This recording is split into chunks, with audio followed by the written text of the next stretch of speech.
welcome back to my film and TV channel. Hope you all stay safe and well. We've got a supernatural horror fantasy mystery today, written and directed by Ishana Night Shyamalan. Of course, if we've got that right, I'm not confused. Produced by M. Night Shyamalan, so a nice family concern, of course. And we're going to have a look at something that's got two names depending where you're watching it. It's either called The Watchers, but it's also known as The Watched in the United Kingdom and Ireland, and it's based on the 2022 novel of the same name by A.M. Shine. But please, just before we do that, if you can just have a minute of your time to give a shout out to my friends at Two Hands, a stationery company. Special offer for you on an already great value set of 12 drawing pens, the black waterproof for art, watercolour, sketching, anime, manga, scrapbooking, or if you like me, just to write letters and labels. Just a great set of pens, well worth a look. Each pen is labelled so you can easily organise it. Each set comes in a handy storage pouch as well, unless you put it in your own little pouch. Just a great gift for family, neighbours if you get on with them, not me particularly, friends, and just why not treat yourself. There's a discounted price already on the link at $8.49. They do retail at $12.99. But even better news, if you follow the link in my description and below, etc., and use the following discount code 7MRKILV5 at the checkout. Before you check out, you get an extra 15% off. So my thanks to these guys for supporting me and coming up with that offer. They do have a 4.4 out of 5 rating on Amazon, just under 5,000 reviews, so great value for money, these pens, guys. Don't miss out. So thanks for your time. Right, back to the film. Let's have a look at this film. It stars Dakota Fanning, Georgina Campbell, Alwyn Ferrer, Oliver Finnegan and John Finch. Yeah, nice bit of a surprise. I didn't know John Finch was in it till I started watching it. A nice surprise to see him. And it's about, well, a forest. It's a forest that isn't charted in any map. Every car breaks down at its tree line. Mina's is no different. She's left stranded and forced into a dark woodland, only to find a woman shouting, urging Mina, quick, come on, get to this concrete bunker. Well, would you go? Probably. As the door slams behind her, the building is besieged by screams. Mina finds herself in a room with a wall of glass and an electric light that activates at nightfall. When the Watchers come above ground, these creatures emerge and observe the captive humans, and terrible things happen to anyone who doesn't reach the bunker in time or even tries to escape. Yep, that's your premise. This was released on June the 7th, 2024. I'm doing this review on June the 9th, 2024, so any comments and scores are at that date. My thoughts on this, yes, of course there's always legs. There's got to be legs in Irish folklore and the links with horror and fantasy. But for me, apart from an interesting first third of the film where you're trying to solve the mystery and think what's going on, Miss Shyamalan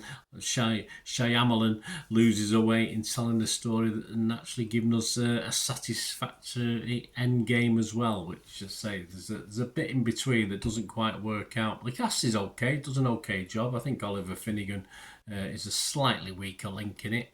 The scares are minimal. I want to watch a horror that scares me, and it certainly didn't. And the mystery that sort of grabs you early doors unfolds, but just becomes daft in parts as the film sort of stumbled along and we wait for the next not so great revelation to occur. In a better overall film, I think the ending may have been satisfactory, but as I said, there was a big gap in this where nothing really inspired or made you really want to carry on watching. But yeah, the ending was a little bit too little too late, so it's a great shame.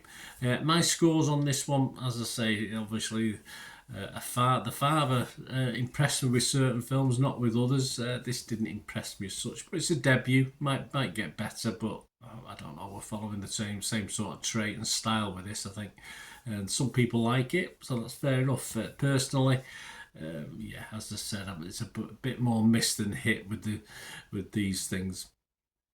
I would be rotten on Rotten Tomatoes. I couldn't be fresh. I'd be negative on Metacritic. I couldn't be totally positive. And I wouldn't even be mixed to say not for the start. Say the first 20-30 minutes I thought was okay, but I can't give it anything great for that. And of course I can't give it a 5 out of 10, which means I can't really give it a score because that's my minimum score, 5 out of 10. Close. As I say, there's bits in it that I thought were okay.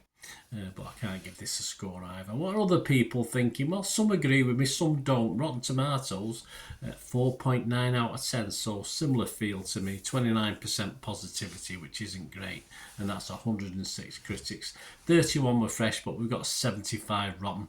The website's consensus, heavy on eerie mood, but undone by an obtuse script. That's a good word for it. The watchers can only hold the gaze for so long before tedium sets in. Yeah, that's how I felt. I was quite interested for 20-30 minutes, but after that, Metacritic, their average just 46 out of 100, so not dissimilar based on 29 critics. 3 were positive, 22 were mixed, and 4 were negative. Kim Newman, the stalwart of Empire magazine, does all the horror stuff, of course. He sort of liked it. He gave it a 60 out of 100. He said, Fanning brings her A game and there's enough mystery about the monsters in the woods to string audiences along until the satisfyingly weird finish. As mid-list horror goes, perfectly fine. Yeah, so Kim likes it. He's watched a lot of horrors, hasn't he? So, well, okay, I respect that. Jane Crowther, though, from Total Film, didn't like it. Give it 40 out of 100 and said, entwining Irish folklore, dead parent issues, eco-anxiety and reality show commentary, The Watch is an acceptable mid-tier horror. It'll be far more interesting to see what Shyamalan does next. Yeah, I would agree with that, actually. Rotten Tomatoes audience, 52% positivity, 3.3 out of 5. That sounds okay. Metacritic users, they loved it. Yeah, almost 100. And they're giving it a rating of 8.3. Perhaps the fan club of the lady got involved on that one. And Internet Movie Database, which we always sort of go back to, don't we?